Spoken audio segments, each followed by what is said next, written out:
Good morning. Today is March 25th, and this is the Corporate and Administrative Services Committee meeting of the Sunshine Coast Regional District. And we're coming to you from the territories of the Squamish and Sechelt Nations. We have an agenda in front of us. Are there any additions to the agenda? Director McMahon. Yes, I'd like to add an item under correspondence. It's a letter from Mayor Lisa Helps from Victoria. Thank you. Any other additions or deletions? So all those in favor of adopting the amended agenda? Moved, seconded, all in favor? Thank you. Item number 2. So first, let's do a motion to receive all the reports. Moved and seconded, all in favor? Thank you. Item number 2, this is the 2019 to 2023 Strategic Plan Review Timeline, and this will be our CAO. Thank you, Chair.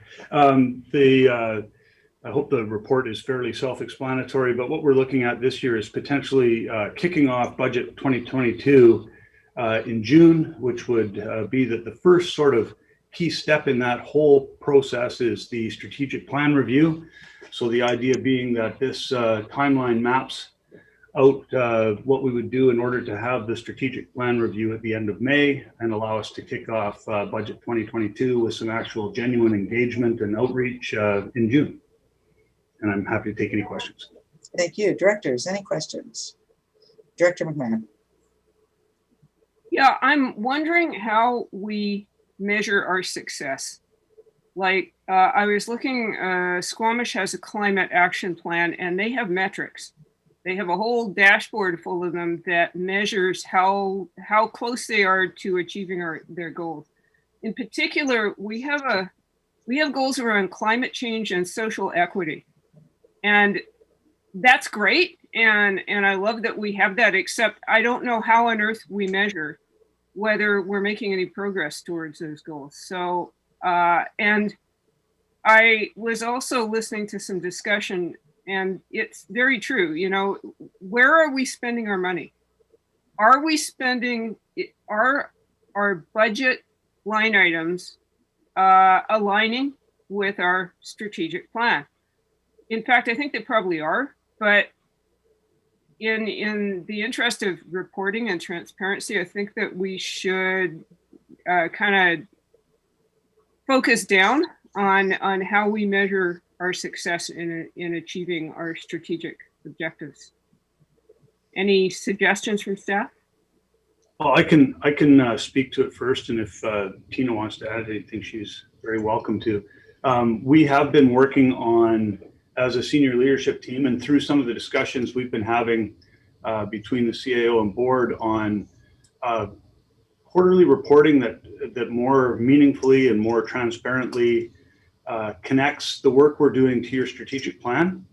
I think what's probably important to note is one of the things that we're going to be looking at as we move to a slight change in our reporting format, because we've also talked about how our reports are going to change coming to the board moving forward, is there's typically an urge across local governments where we have a strategic plan that we're following to try where we can to connect anything that's going as a report to the board to the strategic plan. And sometimes it's a really obvious fit, and sometimes, frankly, we do a bit of mental calisthenics to try to explain how this item might fit this part of the strategic plan. And as it turns out, a whole bunch of the stuff that we do every day that we absolutely have to do, and large portions of our budget are dedicated to doing, have no actual connection to the strategic plan at all. And a whole bunch of stuff does. And I think one of the things that we're going to try to do moving forward is provide more clearly where the fit is and provide more clearly where the fit isn't. And just because we're spending a bunch of effort and potentially dollars on an item that's not connected to the strategic plan, it doesn't mean that those aren't really important dollars and really important work and really important staff time. And it's finding that way to communicate it out so it helps you, but is also more transparent and helps explain how we work to the public, because we're a complicated beast. I hope that helps. Tina, I don't know if you had anything you wanted to add to that.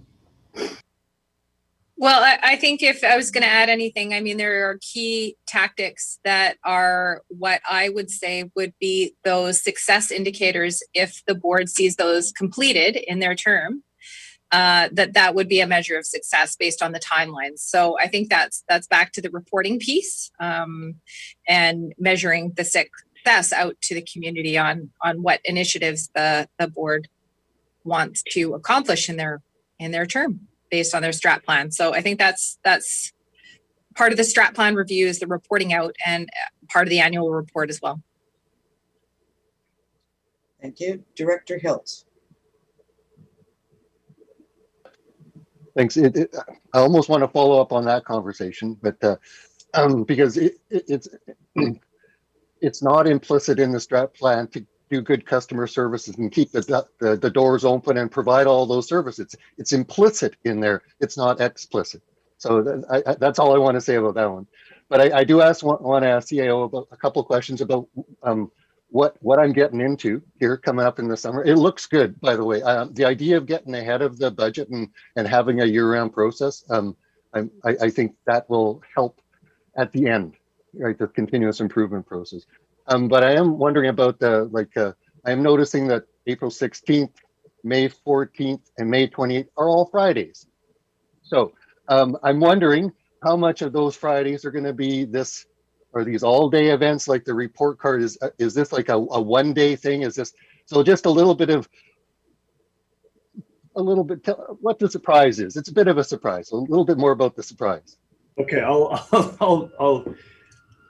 help out a little bit. Okay, so the 16th is the date that we're going to have this report card assessment sort of done and available, right? There's no event around it. Nobody has to get together, but we're going to have some information that we've completed that's able to be shared. The May 14th deadline is more at our strategic plan review last year. It was made fairly clear, I believe, to staff that the board would really appreciate the strategic plan review materials in advance, shall we say. So we thought, well, by God, we heard you, and we're going to make sure that you have them in advance. So you'll have the package by the middle of May, with the idea being that we probably try to do something similar to what we did last year. Don't know if we're going to be able to do it in the exact same format where we were actually as COVID safe as we could be in a physical room together. I don't know if we'll pull that part off, but we'll see what comes of the health orders. But the idea would be that May 27th, 28th, some combination of probably evening again and Friday during the day is when we'd actually all be together in either this forum or some other forum to do the actual review. And then that allows us to then say, all right, public, we told you were going to see us coming this year. Get ready to start seeing us coming. All right. I think I'm going to just make a comment and then we'll go back to see if there are any other directors. What I'm hearing from Director McMahon is looking for how do we measure the intangibles? So social equity, how do we measure that? Right? So it's I mean, that's some work that we as directors probably need to do as well. But how do we as an organization show that we're actually addressing that in what we do? Director McMahon.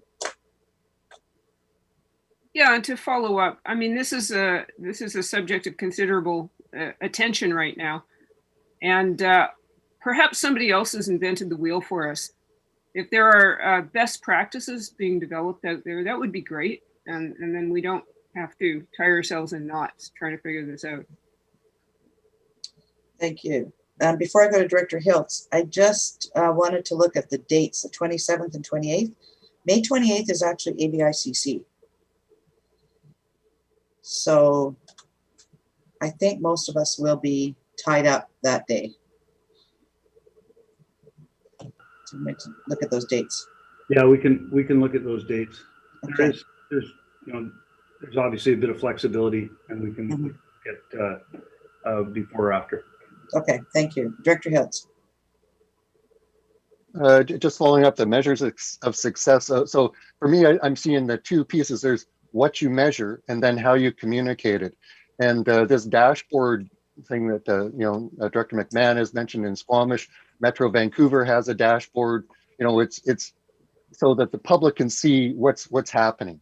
So I think there's the two pieces: is what you measure, and then how you display it. Versus, so I'm just acknowledging that the dashboard seems to be one of these trends that people like. It's, you have them on your phones, you got them on your computer, you got them on the COVID website.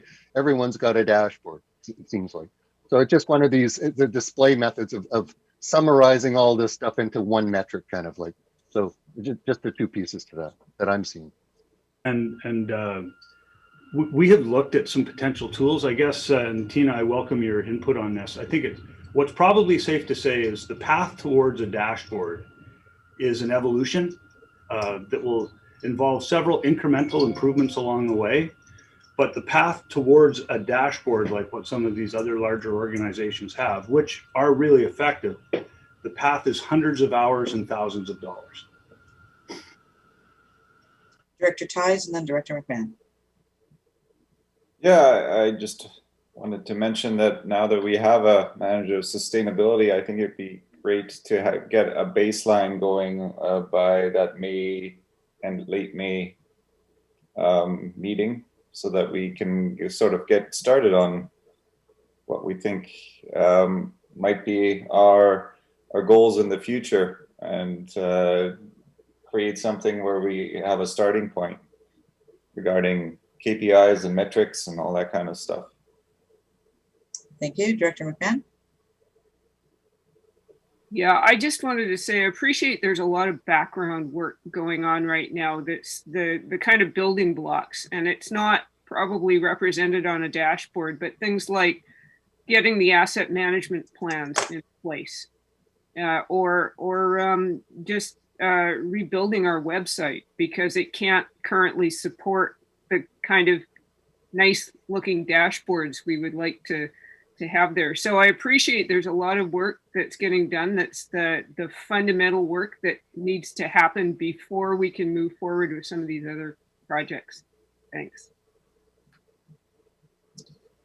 Thank you.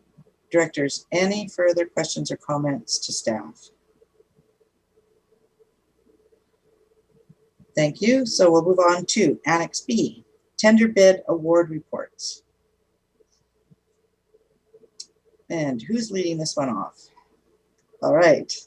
I got the start of this one too, but I do want to note that Valerie Kropp, our manager of purchasing and risk management, is also here. And probably to start this, I want to thank Valerie, Tina, Sherry, and Tracy for putting in a tremendous amount of research and work to help put this report together so quickly, and I really do appreciate that. I hope the report is fairly self-explanatory. We tried to do a bit of a scan for what's happening in other jurisdictions around purchasing, especially around contracts $100,000 and above. It's still a bit of a mixed bag across the province, but many communities where there's more than price being factored in are moving away from including just like the bidders' names and the bid amounts as part of the procurement reports. They're just mentioning that there is a detailed procurement process. There's a detailed scoring matrix that's made public as part of the bid process. This is how many bids we received. This is the bid that scored the highest and the one we're recommending.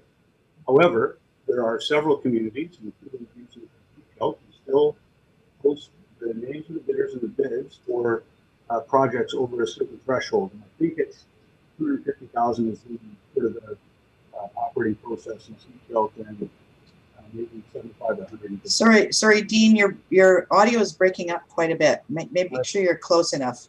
I apologize. Hopefully, That's better. Thank you. I know in both Seashelt and Gibson, for projects over a certain threshold, they still publish the names of the bidders and the dollar amounts of the bid. So, could you do it? Yes. Would it be considered a best practice as outlined by the province? Maybe not, but it's not a disaster. There's a little more risk involved, right? There's a little more staff diligence around what information can be shared publicly, et cetera, et cetera. It's not an insurmountable hurdle. So it's really at the pleasure of the board. And I don't know, Val, if you had anything you wanted to add, please. And we're available for any questions. Okay. Ms. Kropp, anything? No, I think Dean summarized it. There has been case laws around in tribunals and procurement tribunals with regards, and I think that was included in the report of when to issue as well. But we're here for any questions. Thank you. Thank you. Directors.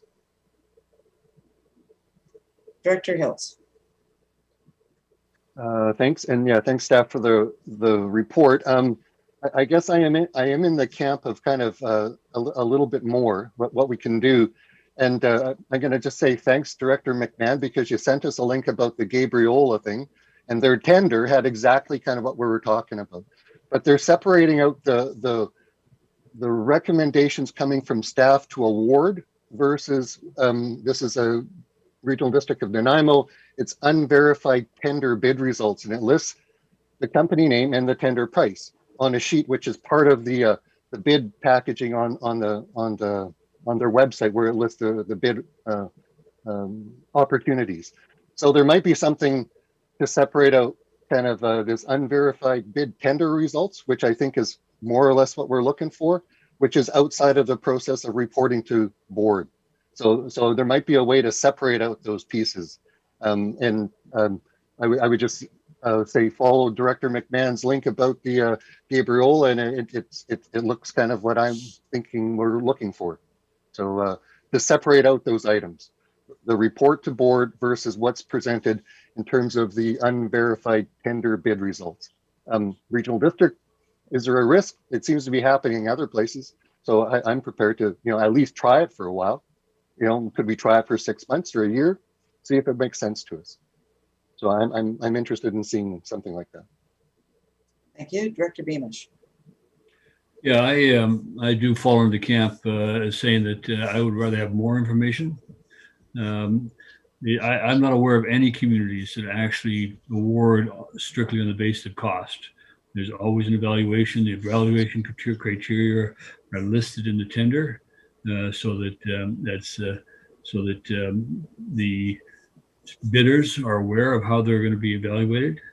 I think we have a due diligence in terms of looking at what we're making these decisions. These are very monumental budget decisions, over $100,000, and that we have, in fact, less information than the public has. If the public were to go on BC Bid and look, and then come back and say, well, we saw this, and these are the other bids. Why wasn't this bid considered?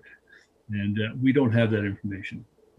Well, we could have it individually. We could go to BC Bid and look them all up and figure it out. But they are there. The amounts are listed there, and yes, they're unverified. It is only one element, but at least it allows us to know who's bidding on awards, who's bidding on contracts, and we can ask questions. And there's nothing wrong with us asking a question when we see a bidder that, for example, from the Sunshine Coast, award is given to somebody from Vancouver, and we say, why? What was the problem with this bid that it wasn't considered? And it may be close, and there are still communities that will give a 5% push to local. Even though I know that's not encouraged, communities do it. They take a look at it and say, okay, if you're local, we'll give you a 5% kind of push in terms of making a decision. And we as organizations, decision makers, need to have as much information as we can. I would be surprised, maybe not surprised, but if the staff who are making award decisions that do not have to come to the board, do not have that kind of information available to them when they're making that decision, so that they would look at the whole picture, whereas we get one very small portion of that picture. Now, I could be correct in that. Maybe staff may be making $100,000 decisions without having background. It would be surprising, could be happening. But my position is still that we as decision makers looking after the public money should at least be able to defend a decision by saying, yeah, no, we saw that, we saw who bid, we saw that this is the lowest bid, or it wasn't the lowest bid, but here's the reasons why. Staff explained to us why this was a better bid than another bid. And that's I feel that we need to go that way. So to me, having more information and able to make a decision is better. Thank you. Thank you. Director Pratt and then Director McGann. Thanks. So I guess what it comes down to then is what our philosophy is around delegation and governance. So we as governors of the regional district, we set policy, and we have very good procurement policy. And this is a policy that we came up with in 2019, and I'm happy with the policy we have. So then my question comes around the philosophy around delegation. If as governors, we need to know all of this information, we do have processes set in place. We can see it from other ways. The public is able to see it.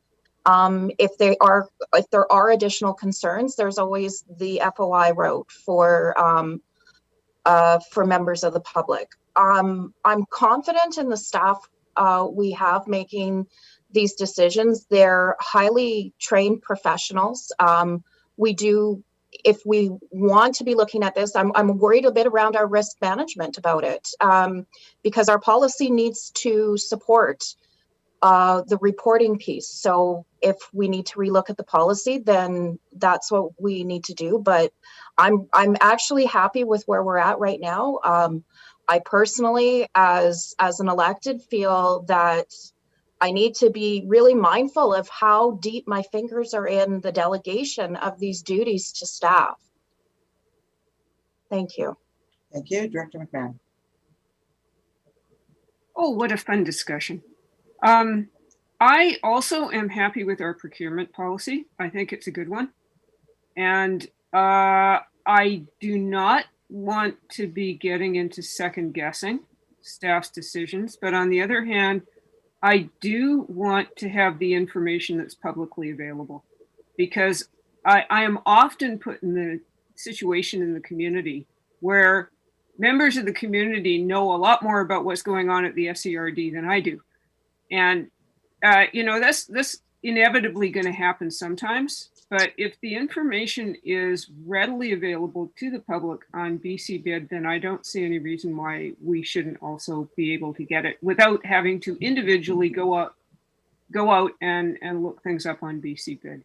I think it would just be helpful to know more about the situation with our major contracts. Thanks. Thank you. Director Ties. Yeah, when I reviewed the procurement policy, one thing I thought was missing was any criteria that looked at waste creation, greenhouse gas emissions, and local employment. So, but overall, I don't feel the need to change maybe how they report out to the board, but I'm actually ambivalent on that regard.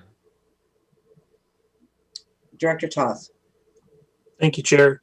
I could go either way on this. I think what we've got, including our staff, is fine.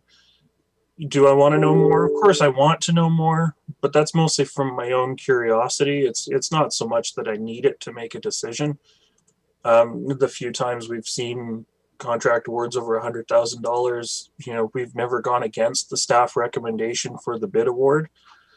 I did have one quick question, though. I'm actually on the BC Bid website right now, and I'm actually looking at the unverified bid category, and I don't see the Sunshine Coast Regional District. So do we actually post in the unverified bid category from the SCRD, and we just don't have anything active right now?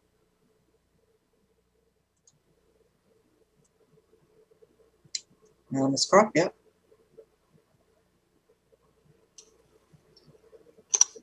Thank you for the question.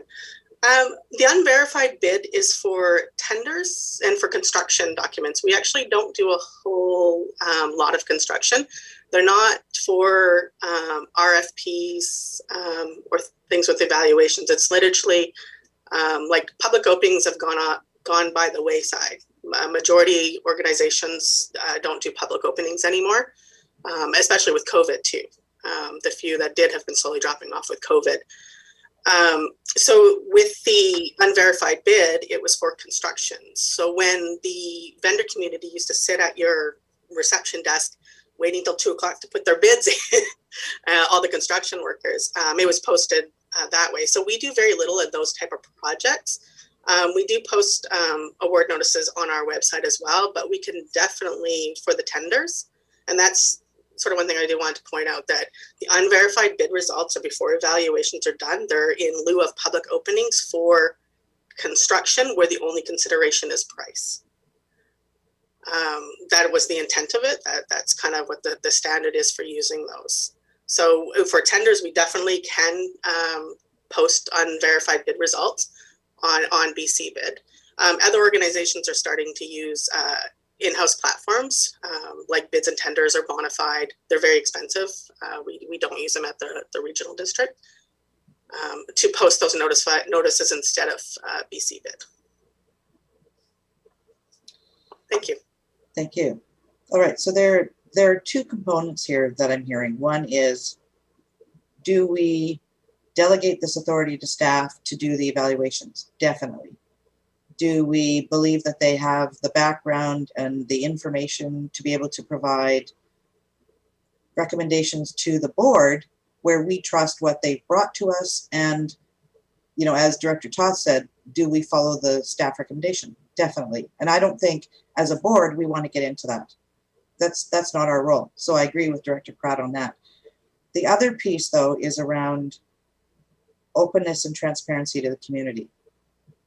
So that's the conversation that I think we're looking at here. Do we feel that we need to have that information?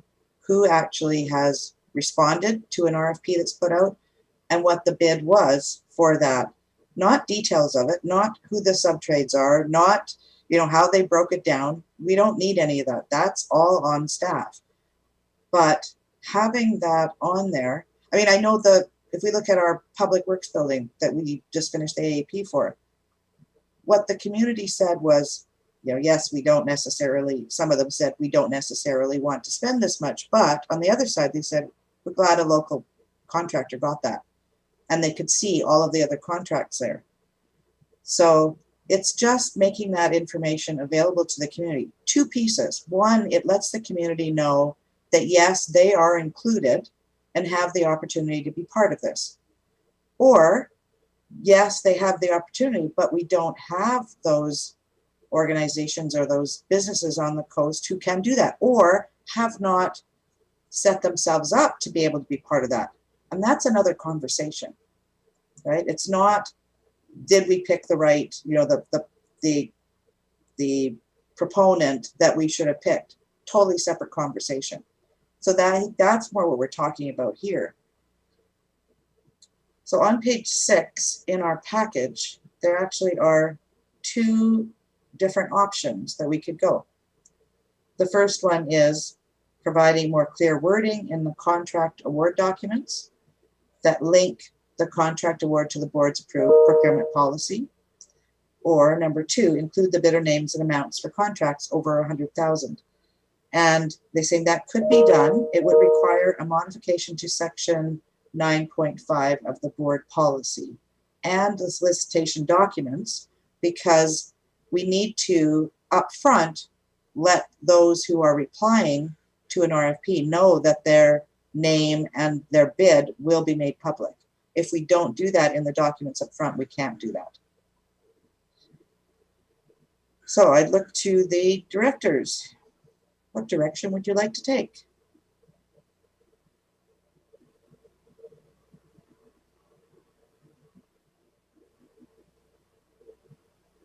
Director McMahon, and then Director Hiltz. Yeah, I was just wondering if those two options, and I've lost the page again. Page 6. Are those exclusive of each other? They don't have to be.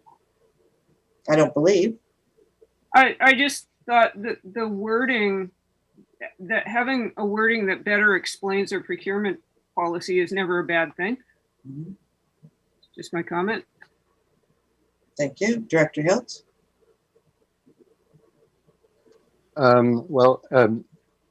Yeah, if you can improve the policy with the language, absolutely. But I think I am in the option 2 camp, that to have, and absolutely, I trust recommendations from staff, the procurement policy. I'm all in support of that. For me, in terms of the oversight of staff doing that job, is to see that we have 6 vendors and these are the values of the bids. That just gives me a little bit of context of where it sits. And so that's where I would like that idea of the bidder name and the value, if it's over $100,000, wherever that's listed, whether it's on the website or whether it's part of the report. But I think that would help me have an oversight aspect of what the whole package looks like, not the details. The details are staff. They're the experts. I couldn't evaluate this if my life depended on it, or my term depended on. I don't have any credentials, but the oversight of, yes, there was 5 bidders. These are their names, and this is how much they bid. I think for me, that's good information that I can feel more confident, I guess, that explaining to the public that, yes, we have a procurement policy. These are the people that do it. They're all good at their jobs. These are the recommendations. And this is a high level of what it looks like. So to me, I'm in option 2, at least to try it for at least one report. I don't know, can we pilot it for 10 bids? I don't know. And is there wiggle room within the policy just to kind of add these? Does it actually need to be changed? Or can we just kind of pilot it? Don't know. But I'm definitely in option 2 camp. Thank you. Director Beamish? Yeah, I'm also in favor of the additional information. I would also like to see the ratings, the evaluation ratings. I think that's useful for us to know. But if we don't have that, if all we're getting is a recommendation from staff that we award $1 million to this business, pass it and move on, why is it even coming to us? Why aren't we just delegating that authority to staff? Because we're not getting any information to support the decision, to enable us to make a decision. So I believe that we need to have some minimal decision that says we've done our due diligence, we're aware of the contracts, we're aware of the rate. We have the opportunity at that point in time to ask questions of staff. If staff says that, we need to go in camera to answer your question, fine, we can do that. You can always adjourn in camera during a meeting to answer a question if it's an in-camera related matter. So I just think that if all we're being asked to do is to accept a recommendation, we have no way of measuring that recommendation other than saying staff did it, staff's competent to do it, we've delegated that to staff. Why are we even making the decision at that point if we don't have some metrics to measure that by? All right, so directors, I'm looking for a recommendation. If you'd like to go that way, Director McMahon? Yes, I'd like to move option 2, that we include the bidder names and amounts for contracts over $100,000. Is there a seconder for the recommendation? Seconded. All right. Any further comments or questions? All those in favor? Any opposed? Would you like that recorded? Okay. Director Pratt would like it recorded. Director Toth says no. All right, moving on. Item number 4, update to 2020 surplus deficits and 2021 budget. And this would be our Chief Financial Officer and our Corporate Services Manager. Yeah, thank you, Chair. So this particular report is for information as we concluded our budget deliberations on March the 5th. And on March 11th, the board ratified the new collective agreement and changes to exempt salaries. And so the 2020 year-end surpluses then were impacted by that because we funded the retro pay for 2020 through those. So we're just providing some transparency and update to both the committee and to the public as to what the final surplus deficits and transfers to reserves would have been. We also, through our review in finalizing the financial plan in preparation for the bylaw for later today, we did identify that there was some changes to the transit budget based on what was reported to the February or March infrastructure meeting related to what the transit budget would be for the contemplation of the COVID restarts funds from the transit function. So what we reported in the round 2 budget numbers for taxation, we had an overinflated number. However, we weren't able, after the changes to the wage rates, because what was reported on in the infrastructure meeting was that the new wage rates were static. So we had to modify those. So there was a slight increase to taxation. So we're just providing a summary as to what was reported and what ended up going into the financial plan. So here to answer any questions if there are any. Okay, so one question, if the financial plan has changed, is that what's going to come forward to us and be, be looking for us to approve? And is there anything that we need to do prior to that to reflect these changes in here? No, I think that based on what's included in the financial plan, what's reported here in this particular report is what's included in the financial plan. It's actually what's included in the financial plan later is actually understated than what you saw in round 2. So I don't think there's a requirement for any approval. The approval of the financial plan is really the ultimate approval. Thank you, Director Beamish. Yeah, I just wanted to check. I'm looking at the, obviously the numbers are Gibson's. And at the bottom of the table, summary. Page 61, is that what you're looking at? Yeah, that's right. The summary of estimated tax. We're at 2159, whereas earlier we were at 1857 in terms of the increase decrease. Is that simply explained by staffing costs, or was there other matters that went into made that change? Can you recall? As that said, we were at 9.49% when we did our public meetings, and what I also reported out to our own public meeting earlier this week. And then we've gone from 9.49% to 11%.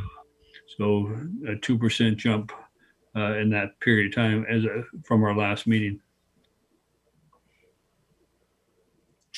CFO? I just have to double check what was reported. So is that based on what was sent at the very end of the Friday deliberations? Yeah, I don't recall, but what I've got is the table that was put out for the you remember this one here we put out for the consultation, and that was at 1857, 9.49% increase, and now we're at 11% increase. And I don't recall significant changes, but maybe there were that bumped everything up that 2.5% almost. Yeah.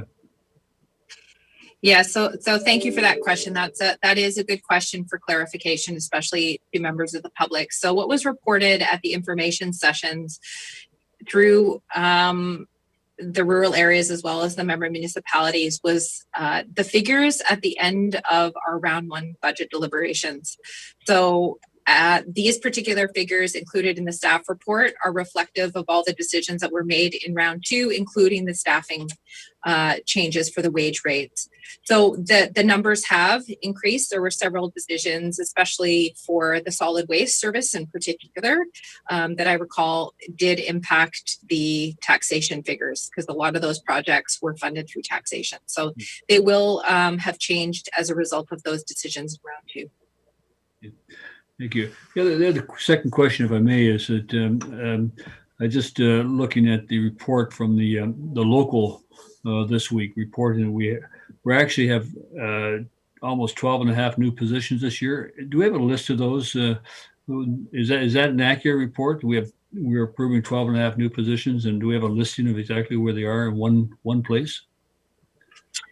Yes, we do. And what we're just actually working on right as we speak is updating the draft financial plan document, because obviously it's not going to be finalized until the BC assessment numbers are validated at the end of the month. So in there includes a staffing summary or an HR full-time equivalents. And some of those 12 positions, I do believe there are some positions that are included in the 2020 2021 budget that are actually portions of last year's deferrals. So for instance, the manager of sustainability was deferred in 2020 and is now included in 2021. So those are sort of a straddling of approved positions from 2020 and 2021. It's not all new positions that were approved in 2021. I believe there is about 9 new positions overall for 2021 that were approved, and those include the protective services positions for the fire departments. There's some in solid waste. There are some in the water infrastructure division, as well as some in the support services area, including the the temporary IT position through the COVID restart funds for just one period. So there is a summary, and we can provide that, and it will be available publicly. I appreciate that. I mean, having trouble here in Gibson's getting approval for a position and without having an organizational review, and we're managing to pull through 12 positions, and that's what the public is seeing in the media. And so having some clarification of that would be useful. Thank you, Director McMahon. I just wanted to say that this looks like good news for Area E. 9.7% may seem like a lot, but it's a lot lower than we were looking at the beginning of this whole process. So I'm happy. Thanks. Thank you. Any other questions or comments? All right, moving on. Annex D, Pender Harbor and District Chamber of Commerce 2021 grant request. Thank you, Chair. This very much is a housekeeping item. And so just to explain a little bit why you're seeing this in front of you today is during the round 1 budget deliberations, the community partners and stakeholders, so Pender Harbor Chamber of Commerce, came forward. There was a motion to approve their request, and during the approval of the minutes, there was a subsequent verbal update that there was subsequent funds required. So what happened during the round 2 budget deliberations is we only addressed the particular additional request, but we had kind of abolished the motion from the original request. So this is to formalize that just in a clear and transparent way in the formal minutes. These values are included in the financial plan later today. Thank you. Directors. Director Lee. I'd like to move acceptance of the recommendations as listed on page 63. Thank you. And that's been seconded. And this is voting all directors. All those in favor? Thank you.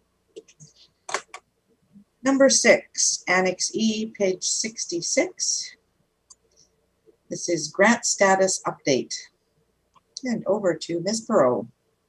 Yes, so included here, we provide on a couple of times a year our status on grant submissions. And so they're classified in a few different areas. They are based on recent grant notifications. They're based on grants that we currently have in process and ones that are nearing completion. And so I just wanted to note that there are a few items that are nearing completion or end deadline, and I just wanted to validate that the ones that are extended to March 30th for the composite fire, those ones are going to be completed, so the 100,000 and the 16,300. However, the one for the community wildfire protection may need to have a further extension. Thank you. Directors, any questions? Director McMahon. Yeah, on the pending grant applications, I realize that you don't always know, but it would be kind of helpful to know not just the submission date, but when you hope to hear back on a yes or a no. If I remember correctly, the Wood Creek Park wastewater plant, we were looking at something like maybe June to hear back on. That is correct. And sometimes we are given a date and sometimes we're giving an estimated date, and sometimes we wait far longer than we anticipate. So I know and acknowledge that there are a significant influx of grant opportunities. I know in April there's more grant submissions that staff are going to be undertaking. So we can endeavor to include that information on the next report. We applied for airport funding and we were told last year, January, that we would hear very shortly. The public announcement was made last week. So, yeah, there might be dates, but we don't necessarily those dates. I mean, we're finding with some of the grants that are coming out now, they are giving, particularly some of the provincial ones are saying in 90 days, there will be an announcement. Very specific, but others, no idea. Would be nice. Any other questions on any of these? I guess one of the questions I'd have is, with all of these grants that are coming through, are we staffed sufficiently to be able to handle them? And is that what is some of the impetus behind actually having staff on board? I can take a first crack at that, and if the CIO wants to add anything to that, and recognizing that all our GMs aren't here. But I know some of these grants here are specific projects that were already on the books. For instance, Wood Creek absolutely was required. So I know that's sort of the first lens that we look at is, do we have shovel-ready projects and do we have a grant that can meet the criteria for this particular project? So as far as resources go, yes, but what I foresee with the new upcoming grant opportunities is we may be looking at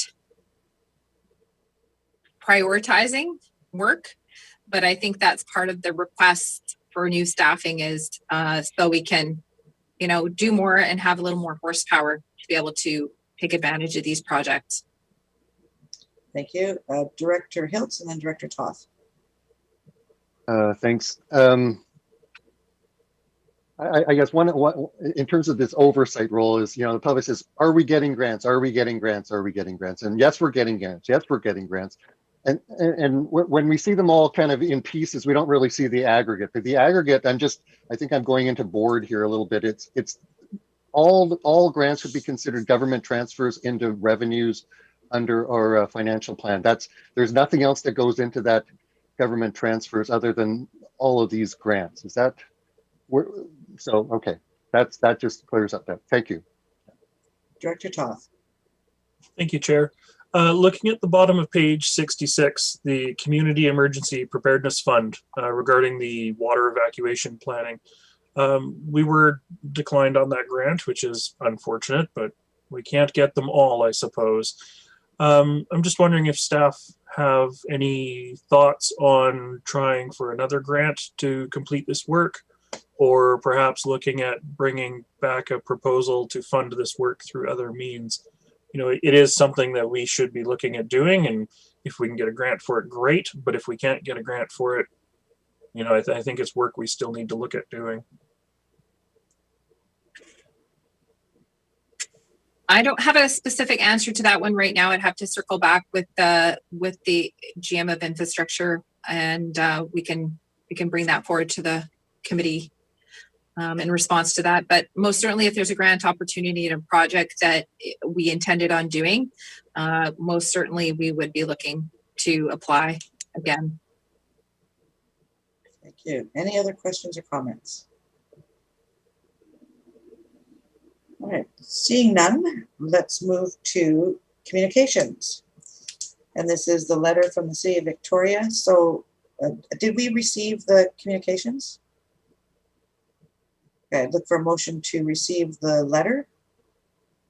Moved. Is there a seconder? Seconded. All those in favor? Thank you. Director McMillan.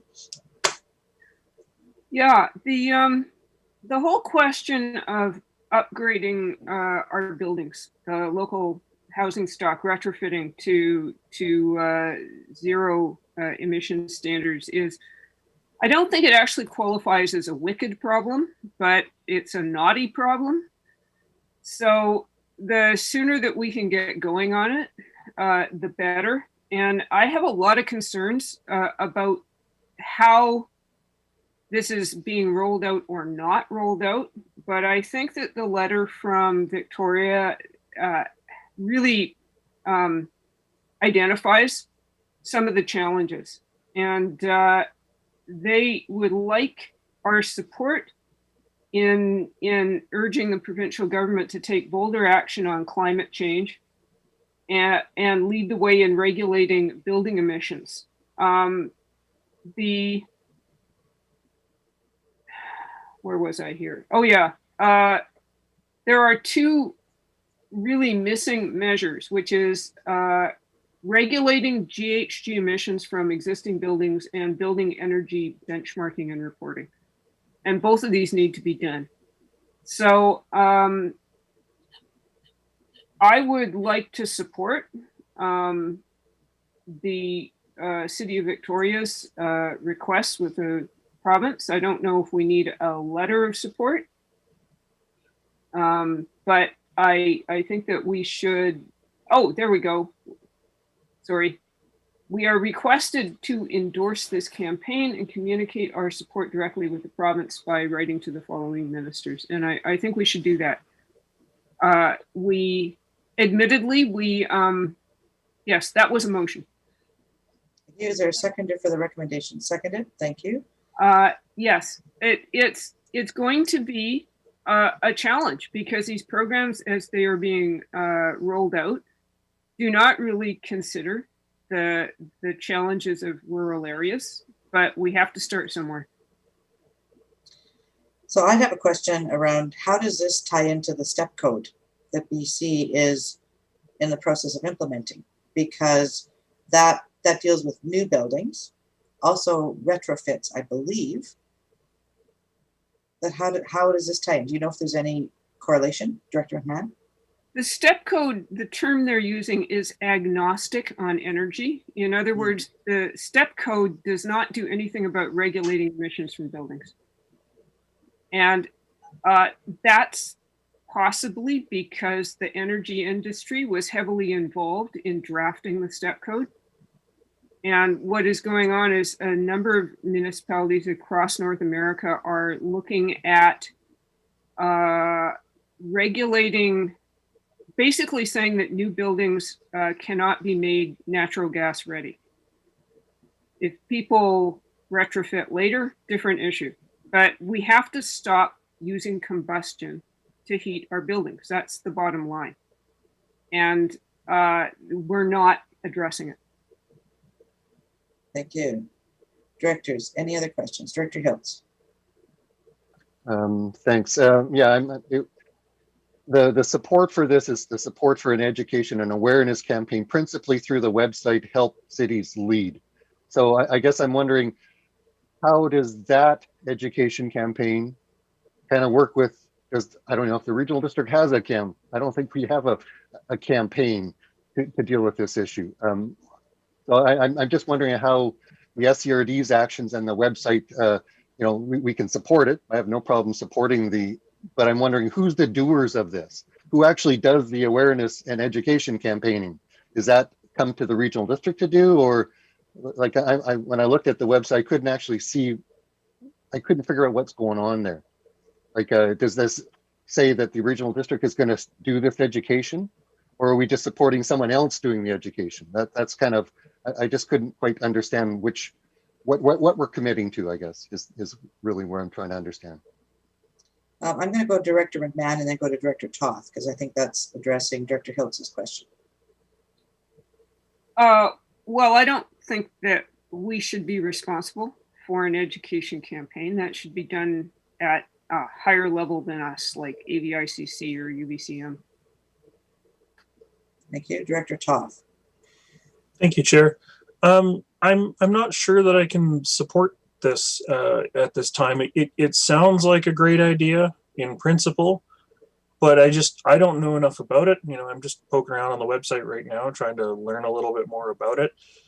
I don't know what it means, who looks after it it's nice to say that this should be a higher level thing, but we know that it's going to get downloaded probably to our local jurisdictions. We're responsible for enforcing building code, what have you, step code, same thing. I can't see anybody other than the local jurisdictions ending up with the ownership of something like this. Yeah, so I'm not sure I can support this at this time. I only saw the letter this morning. Like I said earlier, I've been having some email issues, so I only saw the letter this morning. So I can't support it right now. Director McMahon. I'd be happy to provide some more information later. Probably not this morning. I didn't come prepared to launch into this in great detail, but I don't think we're committing to a whole lot. I think we're writing to the province to say, hey, you've got to step up your game. As was pointed out, you know, the response to the COVID emergency has been immediate and has involved billions of dollars shoveled out. And the response to the climate emergency is far too little and far too slow. So whatever we can do, and we can't do this by ourselves. So we have to urge higher levels of government to get moving on it. All right, Director Pratt and then Director Lee. I fall into the same camp where Director Toth was. I would prefer taking more time to digest this. I just read the letter this morning myself, and and I understand Director McMahon, like, you know, you have a good point. The climate emergency has been a climate emergency for a few decades anyways already, you know, or, you know, we've known about climate change for a long time, but this is potentially something that is going to, that I would like to look at a little bit digest a little bit more before we put some more energy into it. Director Lee and then Director Ties. I'm in agreement with Director Toth. I'm not sure exactly what we're committing to and the cost of the possible cost to us if we commit to it. Everything seems to fall at the local level all the time. Sometimes we get lucky and get some sort of a grant and then we fund the rest ourselves. So I'd really like to know, if we write this letter, what are we committing to? Are we going to be forced to upgrade all our buildings, and what's the cost? So I think we need more time to digest. I'm agreeing that we need to respond to the climate emergency, but we need time to understand the cost and make sure that the people that are paying for it understand it as well. Well, that's my thoughts. Director Ties. Yeah, well, I'm definitely in favor of writing this letter. I think, well, you heard my thoughts before about spending billions of dollars on the COVID emergency, which is a temporary threat, whereas climate change is more or less an existential threat for millions of people, well, billions of people and millions of species. Yeah,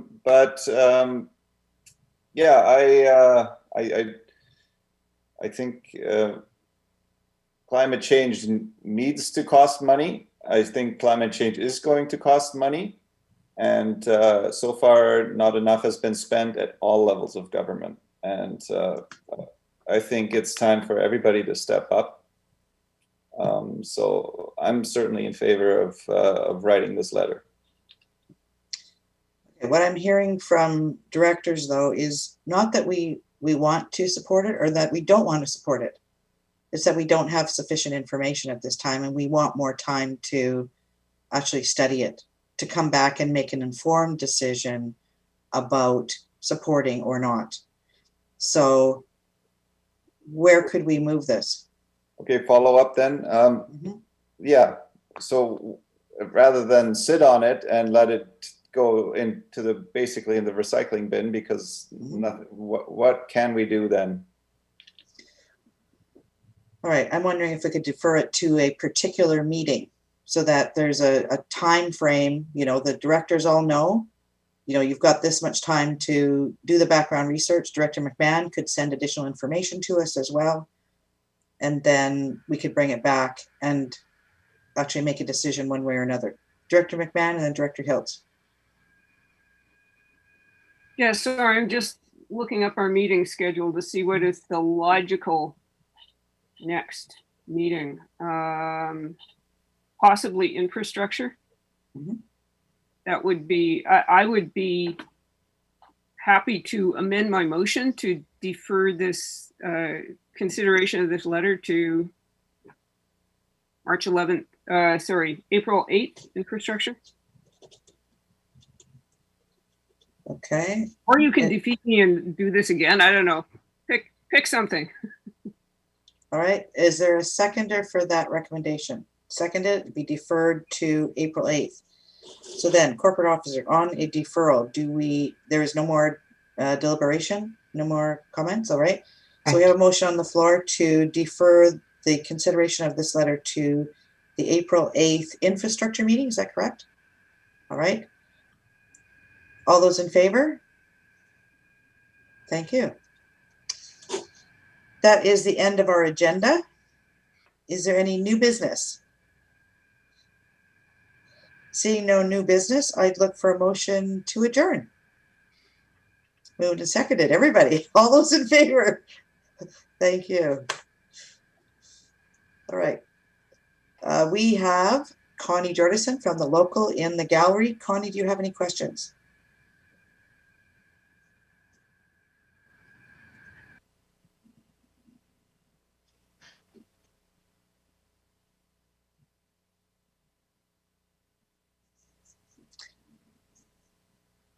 Connie, I don't see your hand or anything, so I'm assuming no questions?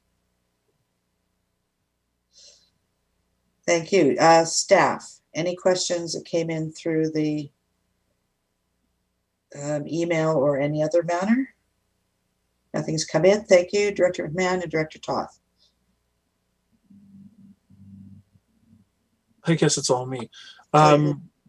Donna, I will forward you a link to a meeting invite for us to sort out your sync folder. While I've got everybody, is anybody else needing help getting access to their sync through the web portal? Just so I can forward it to, we can do this once instead of 2 or 3 times. I see nobody else. Okay. All right. Thank you all. See you this afternoon.